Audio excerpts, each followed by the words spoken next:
Okay, so I hope it is clearly visible to you. Right, let's do this now. अच्छा, this is your aortic aneurysm, right? अब इसमें क्या है कि abnormal irreversible localized pathologic dilation होती है, right, of the aorta.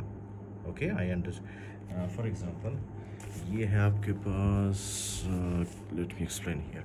सबसे पहले तो ये देखना है आपने.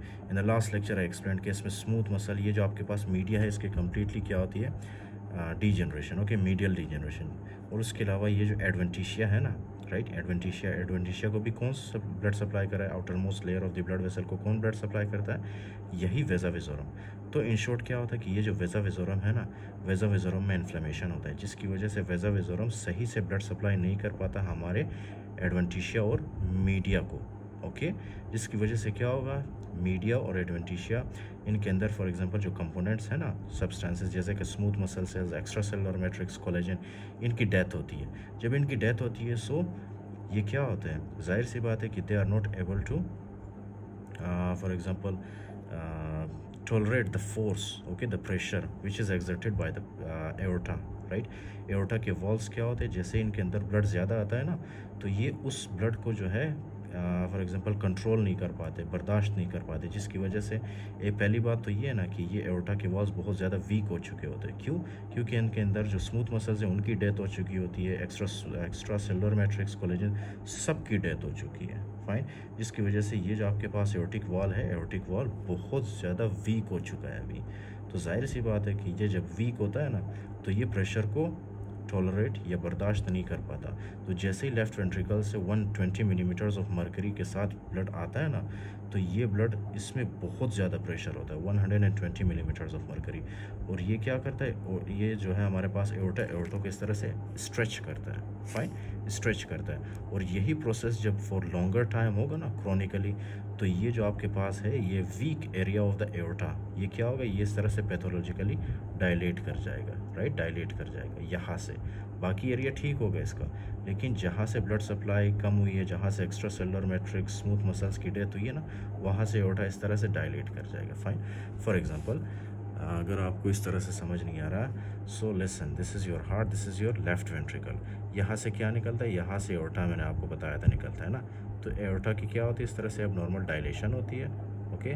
फिर इस तरह से एओर्टा सही से, मतलब जहाँ पे ये इस एओर्टा की smooth muscles, extra cellular matrix, उनकी डेथ होती है, वहाँ पे क्या होता है, वहाँ पे इस तरह से एओर्टा डायलेट हो जाता है, right.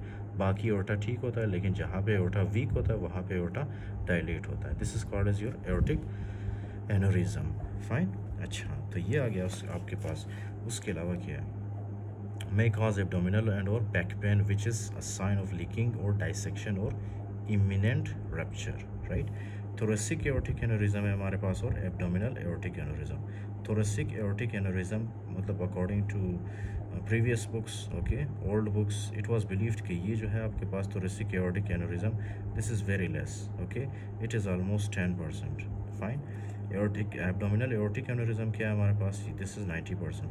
But if you are a Pakistani student, okay, let me explain one thing for you कि ये जो आपके पास थोरेसिक एओर्टिक एनोरिज्म है, right, this is almost 40%, right, in exam, especially when you are preparing for exam. So that is 40%, and abdominal aortic aneurysm, that is 60%, right. Acha, now listen what happens in thoracic aortic aneurysm. Associated with cystic medial degeneration, risk factors include hypertension, right, bicuspid aortic valve, connective tissue disease, example Marfan syndrome, right. तो इसमें क्या है कि ये जो आपके पास है ना, मीडिया की क्या होती है, डीजनरेशन होती है, cystic medial degeneration, which I explain, right. Risk factors include hypertension, this is very obvious कि हाइपरटेंशन होगा तो हाइपरटेंशन तो डैमेज करेगा ही, राइट, हमारे ब्लड वेसल्स को. उसके बाद है bicuspid aortic valve, connective tissue disease जैसे कि मार्फन सिंड्रोम क्या है, I will explain these in the coming lectures for you, के just don't worry right now. इसमें आपके पास एक प्रोटीन है फिब्रिलिन, वो क्या होता है, उसकी म्यूटेशन होती है, और वो फिब्रिलिन क्या करता है, हमारे कनेक्टिव टिश्यू को बनाता है, right. So I will explain these in detail. Also associated with tertiary syphilis, I explain these condition in very detail, okay, कि टर्शरी सिफिलिस की वजह से कैसे होता है aortic aneurysm.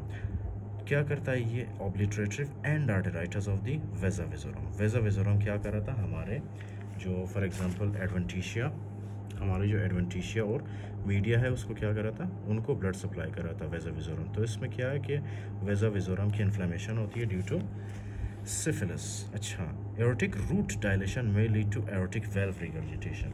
Listen very carefully, अगर ये इन्फ्लेमेशन, अगर फॉर एग्जांपल यहाँ पे जो स्मूथ मसल्स हैं right which are connected with the aortic valve, ये वाले स्मूथ मसल्स अगर इनकी भी डेथ हो, सो क्या होगा, अगर इनकी डेथ हो ना, ये स्मूथ मसल्स जो कि हमारे एरोटिक वेल्व को कंट्रोल करते हैं, मतलब जो हमारे एरोटिक वेल्व के नज़दीक होते हैं राइट, अगर इनकी भी डेथ हो तो डेफिनेटली फिर उसके बाद ये जो आपका एरोटिक वेल्व है ना, ये सही से परफॉर्म नहीं कर पाएगा राइट। इसकी क्या होगी, इसकी डायलेशन होगी।